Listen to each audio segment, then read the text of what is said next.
E comédia? Bom, como eu falei, a comédia já era uma coisa que fazia parte de mim. Só que eu tinha, dos meus 12 aos 15 anos, eu sofri algumas situações que me fizeram mudar a minha cabeça. Tá. Eu sou filho de um pai muito agressivo, que me batia... Costumo falar que meu pai parecia que eu achava que meu pai era polícia até os 10 anos de idade, que ele primeiro me batia pra depois perguntar, tá ligado? Não, sério, meu pai me batia tanto, irmão, que se eu sou uma luta de vale tudo, ele era desclassificado, só pra tu ter ideia, tá ligado? Sim. E eu tenho um irmão por parte de pai. E eu costumo dizer que meu irmão por parte de pai teve o melhor do meu pai. Foi abandonado, nunca viu, nunca apanhou, nunca teve nada, tá ligado? E é verdade, meu irmão contei essa piada perto dele, ele ficou felizão, ele, caraca, nunca foi tão bom ser abandonado, nunca me senti tão bem. Caralho, tá ligado? Exatamente. Então, foram essas situações, pô, eu andava sozinho, eu tinha que buscar minha irmã na escola com 12, 13 anos, fui assaltado algumas vezes, sendo agredido, né, por caras que... Oportunista, né, o cara tá passando, viu um moleque ali, pô, pequeno, falou, vou dar porrada nele. Então isso foi me dando acendendo uma chama, eu falei, meu irmão, eu tenho que lutar, mano. Eu tenho que lutar, pô, o mundo é uma selva, pô. Eu tenho que aprender a lutar. Eu fui aprender a lutar e me apaixonei pela luta. Teve essa consciência com 12 anos, maneiro. Bom, eu apanhava na rua e dentro de casa. Se eu não tivesse essa consciência, eu ia dar saco de pancada. Então, Sim. eu comecei a falar, eu preciso lutar. Eu lembro de eu falando com a minha mãe. Mãe, eu preciso começar a lutar. Porque eu não posso mais ficar apanhando do jeito que eu apanho. Eu não quero mais, sacou? Aí eu comecei a lutar, e enfim. E eu também, depois, durante muitos anos, eu estudei pro colégio municipal. E nem todos os colégios municipais são como o Estácio que a gente estudou. Eu estudei antes, porra, meu irmão, todo dia alguém querendo roubar teu lanche, alguém querendo te dar... Sabe? Acontece, mano. Eu não sei como funciona hoje. Eu tenho 40 anos de idade, mas quando eu era moleque, colégio público tinha mais briga do que colégio particular. O colégio que a gente estudou junto, né? Era, querendo ou não, ainda era dentro do forte ali, da dentro do quartel, tinha ainda... Então era... E não deixava de ter briga. Teve uma puta confusão, que nossos pais se meteram, aconteceu. Mas no outro era o tempo todo, pô. Era tempo ruim o tempo todo. Eu estudei num colégio, que é o Colégio do Jockey. Tá. É o Colégio Jockey Clube Brasileiro. Ele é um colégio... Ele não é pago, porque ele é destinado a filhos de funcionários do Jockey. Filhos de funcionários, tudo que é ao redor ali. Então você tinha muita gente ali de comunidade. Vidigal, Rocinha, Cidade de Deus. Tá. Porra, botava eu ali no meio, irmão. Tinha moleque, não é por isso, porque, por exemplo, na minha turma, eu tinha 10 anos, tinha maluco na minha turma com 16, 17, peludo, sabe, grande já, pô, chegando lá de chevette na escola, tá ligado? Então, irmão, se você não aprendesse alguma coisa, você tava fudido, bicho, você tinha que aprender. Então, eu desde novo comecei a lutar, e minha paixão pela luta veio aí. E eu percebi que, pô, comecei a gostar muito, tá? Era uma coisa que fazia parte de mim, me senti muito mal quando eu não podia treinar. Então, eu pratiquei luta, acho que desde daí eu nunca mais parei. Tá, mas era comédia disso aí. Então, e a comédia veio depois que... Pô, cara, depois que você atinge uma certa segurança mental, eu não me sinto mais um cara inseguro como eu me sentia quando eu era um garoto. Eu andava com medo na rua, hoje em dia eu não ando mais assim, Então, eu comecei a poder despertar um outro lado que eu tinha esquecido. Eu comecei a voltar a ser o cara engraçado, o cara zoeira. Quantas vezes eu no treino do mestre lá, mano, o mestre Cláudio Coelho, eu falando merda pra caralho, botando apelido nos outros, sacaneando. Aí eu falei, cara... E na hora de dar aula, principalmente dando aula coletiva, eu fazia muita piada dando aula. Aí eu falei, mano, eu vou fazer isso no palco. E o que acontece? A minha avó, ela foi a minha maior, assim, meu maior público durante a vida foi a minha avó. A minha avó morreu pouco antes da pandemia, 2 meses antes, e eu lembro que no dia que ela morreu, no velório dela lá, eu fiz uma promessa, né, pra mim mesmo, que eu não ia deixar aquilo ali só pra ela, já que ela não tava mais ali presente, que eu ia fazer ela rir de onde ela estivesse. Eu prometi que eu ia subir no palco. Dali em diante eu comecei a estudar muito. Eu fiz um curso que eu comecei fazendo um curso online, né? Porque pandemia, você não tinha muito o que fazer. Depois eu descobri um curso presencial. Fui, me formei. Aí houve nesse curso houve uma divisão, né?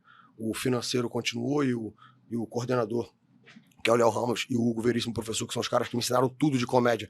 Se quiser aprender comédia, irmão, procura esses caras. Abriram uma nova escola e eu me formei nas duas. Então eu ainda zoo os caras que eu ainda falo que o burrão da luta é o único aluno formado nas 2 escolas de comédia no Rio de Janeiro, tá ligado? O único, não tem outro. Não tem outro, só tem eu. Eu me formei nas 2. Depois tu foi pro... Como se for 1 ano de curso, pô, né? Nada é 1 ano de curso. A formatura, você tem que fazer um show, você tem que produzir o show. Eu também fui o único aluno a fazer duas sessões seguidas, sacou? Eu me formei com 2 sessões, pô. Eu lotei uma, a galera saiu. Na primeira eu fiz 43 minutos. Caraca, me formou. E aí é só um disclaimer aqui, porque eu fiz o curso de comédia com ele, ao contrário dele eu desisti. E... Pra você ver que... Bom, se bem que ele não é muito parâmetro.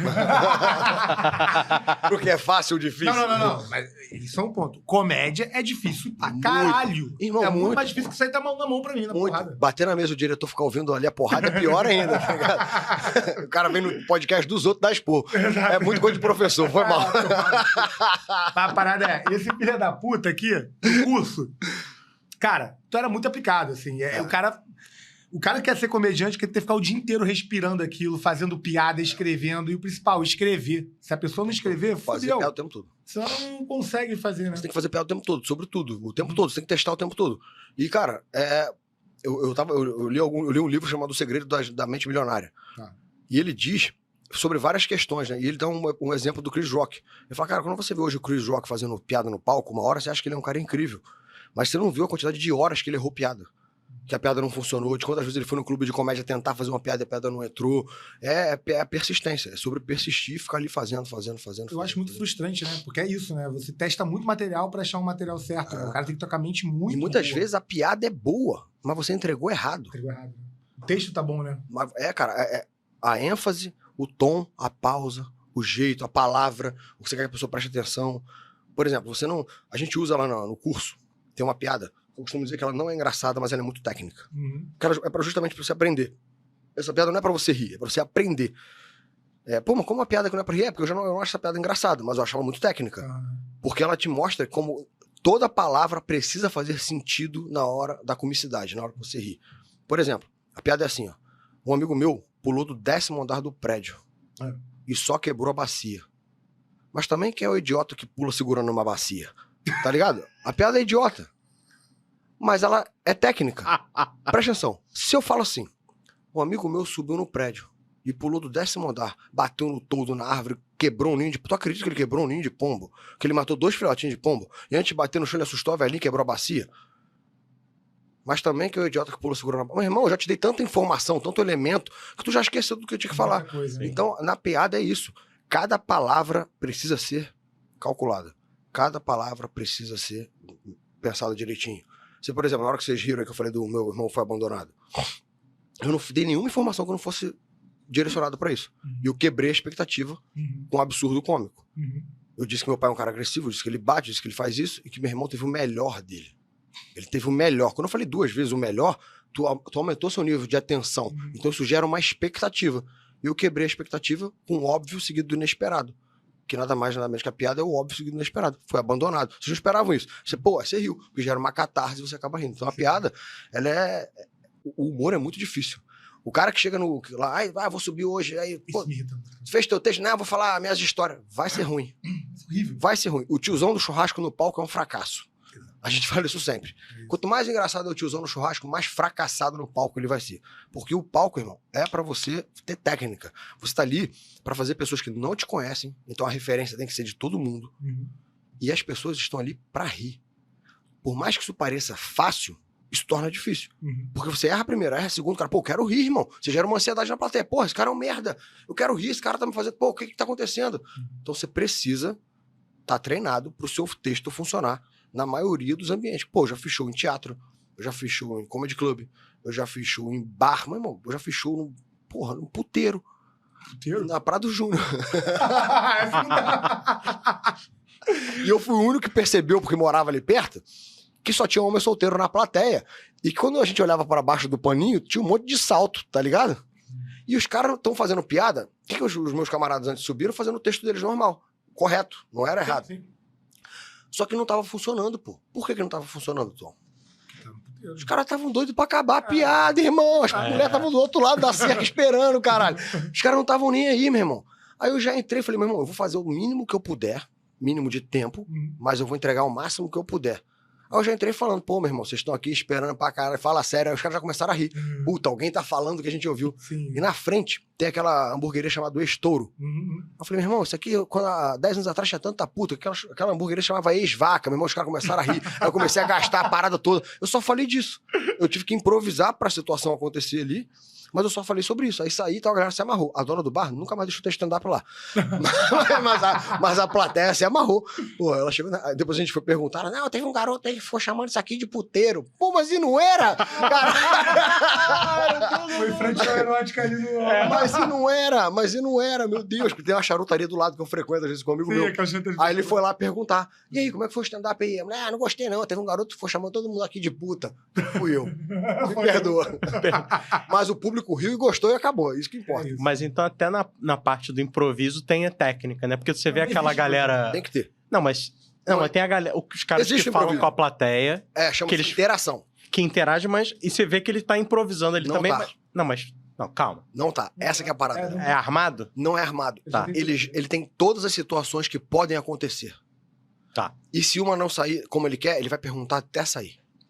Eu levo, vamos supor, eu vou fazer uma interação. Eu faço esquenta de muitos shows hoje em dia. Né? No começo tu não faz esquenta. Hoje em dia, por exemplo, o de bar em bar stand-up, eu que faço esquenta de todos os shows que eu tô. Que legal. Você que eu... Eu faço esquenta sempre. Isso me gera muita bagagem. O show que eu tenho com o Márcio Jorge Fit Fat, também tem eu e ele que fazemos o esquenta. Acho que, e a gente até muda um pouco, porque quando eu faço esquenta sozinho, sou eu que tenho que cavar.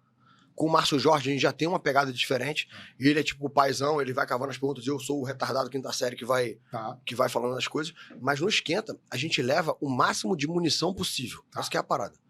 Eu levo munição pra profissão, eu levo munição pra situações que podem acontecer, pra casal, pra isso, pra aquilo. E vamos supor que eu tenho uma piada, eu tenho algumas piadas que eu às vezes preciso da interação. Então eu vou perguntar até cavar. E o stand-up bem feito, parece que foi sem querer. Você vê o Renato Albani, por exemplo, ele sempre pergunta, quem veio de longe aí? Realmente, ele tá... Cavando... Aí se a pessoa fala, vim ali de Copacabana, aí ele sacaneia, ele fala, pô, isso é longe? Não, vai se fuder, quero outro. Exatamente, pronto. Então, pra quem não entendeu... É sempre assim, mas até eu percebi isso. Exato, mas tem cara que faz, por exemplo, o Hugo Veríssimo, meu professor, pra mim ele é o melhor interação do Brasil. Nunca veio ninguém igual. Nunca, eu que abro os solos dele já há 2 anos, nunca vi alguém melhor de interação que ele.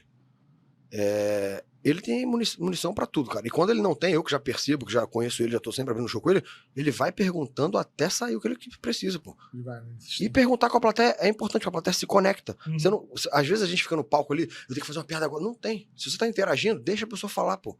Às vezes a pessoa vai falar, daqui a pouco, na última frase, ela vai te dar uma pérola, que era tudo que você queria. Você tem que deixar ela falar. Então, quando você for interagir, deixa a pessoa falar. Porque se você for um cara aplicado e já criou ali várias situações que você pode... Beleza, vai ter coisa que vai sair na hora, porque você já fez várias vezes. Tem coisa que vai sair ali na hora porque eu já fiz tanto que o cara vai responder, não deixa de ser uma coisa que eu já levei. Mas é preparado, né? Exatamente. Improviso, né? Tipo, nesse sentido de improviso que as pessoas acham que o cara vai... Que parece. Realmente, o cara bom, então, ele é o cara que ele tem a técnica do improviso, ele já tem as coisas prontas, mas improviso parece que foi combinado. O bom stand-up parece que foi improviso. Entendi. Essa é a métrica que a gente usa. É isso que eu ia falar. Porque quando o público, eu sou leigo e como público eu acho que tá tudo sendo improvisado, eu falo, cara, que do caralho isso. Pô, mas é isso que a gente quer que aconteça. Eu falo, porra. Porque eu não combinei com o cara da plateia, de fato. Só que em algum momento ele vai dar uma ferramenta que eu já preparei. E vem cá, e quem que você, assim, da galera mais do mainstream, né? A galera mais conhecida. Quem que você se inspira? Assim, Fabiano Cambota. Sem sombra de dúvida. Eu vou no show dele, eu choro, pô.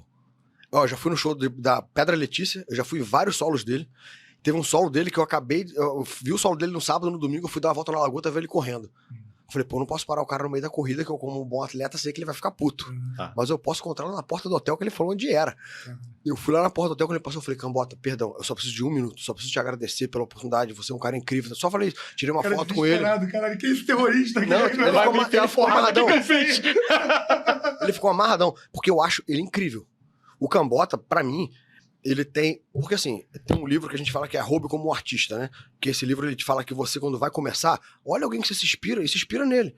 Que no caminho você vai se encontrar. Você vai saber, mas isso aqui não serve pra mim, isso aqui não serve pra mim, isso aqui serve melhor. E o Cambota é o cara que reúne, pra mim, o máximo de características que eu gosto. Porque ele, ao mesmo tempo que ele é sério, ele tem umas coisas bobas, sabe? Cara, eu adoro, irmão. O Cambota é o cara que mais me diverte. Que legal. Porque depois que você conhece o stand-up, você vai prevendo muita coisa. Principalmente se tá muito marcado. Por exemplo, tem vezes que eu vou no show, que o cara fala, ele vai terminar o show com essa frase. Como é que tu sabe? Porque eu já sei, pô. Ele marcou essa frase tantas vezes no tom e na ênfase que eu sei que é a frase do callback. Aí ele esquece, ele fica 10 minutos sem falar essa porra, no final ele fecha com isso. Do caralho, ele foi do caralho. Sim, também acho. Só que aí quando você faz comédia, você tende a gostar dos caras que você não consegue prever. Por exemplo, Léo Lins. Como é que você vai prever o que ele diz? Não tem como, pô. Não, e o pessoal da comédia, que eu já ouvi falar que o Léo Lins é super técnico também. Muito técnico. Ele escreveu um livro, pô. Se tu quiser aprender comédia, você compra o livro dele. É impressionante. Sabia disso. Muito bom, o Gênio Siameses, o Cássio Zogro e o Abner Dantas, que, pô, já me deram a oportunidade de abrir show deles, já fiz show com eles. Legal. Os caras são, meu irmão, e é engraçado isso aqui, porque a galera quer cancelar os caras, eles chamam os caras de racista, os caras são nordestinos, preto e pobre. Cara, e querem chamar os caras de, pô, meu irmão, o Cássio fala isso é um absurdo, cara. Meu irmão, o cara é inteligentíssimo, ele é inteligentíssimo, o Cássio é um cara muito inteligente. Eu já pude trocar ideia com ele algumas vezes, ele é um cara super inteligente, um cara que entende muito de comédia, sacou? E é um cara que eu gosto de ver, porque ele nunca vai pra um lugar que eu imagino. Ele também tem técnica ali por trás. Muito, mas muito. O cara, ele fez um set esses dias que eu chorei de rir, mano. Ele foi fazendo um set sobre... Ele saiu falando só de coisa absurda. Ele falou de estupro, de assassinato, de racismo, tudo no mesmo set, assim, ó. Aí ele foi... Aí era uma piada sobre assassinato, uma coisa assim. Eu sei que ele terminava falando, não, lá em casa eu sou contra o aborto. Lá em casa eu bato punheta. Porque eu prefiro matar meus filhos enquanto eles são brancos. Meu irmão, maravilhoso. Cássio Zogro, você é genial, irmão. Maravilhoso. Você é maravilhoso, irmão. O cara é maravilhoso. Meu irmão, você tá entendendo? Como é que eu vou esperar? Como é que tu vai esperar uma coisa dessa? Não mais, meu irmão. O cara te tira. Não tem. Isso que me faz rir, pô. Tem caras como esse, como o Cássio, como o Abner, como o Léo Lins, o Cambota, porque eu acho ele genial. O próprio Albani também, eu acho muita graça dele. Mas esse aí que eu falei são os caras. E o Hugo, que, meu irmão, o Hugo, cara, bicho, é interação o show dele. Por mais que eu tenha visto 1000 vezes, nunca vi um show repetido, pô. Entendi, porque não tem interação. Ele vai pra um cara porque ele usa a plateia, pô. O Hugo, ele já faz isso há 13 anos, 14 anos. Ele tem muita ferramenta, pô. E ferramenta que em 2 anos eu não consegui ver, não, pô. Entendi. Então, às vezes a mulher conta um negócio ali, ele consegue, ele tem uma habilidade de linkar as pessoas, de puxar de um lado pro outro, que é fenomenal, irmão. Fenomenal. Isso me faz rir muito também.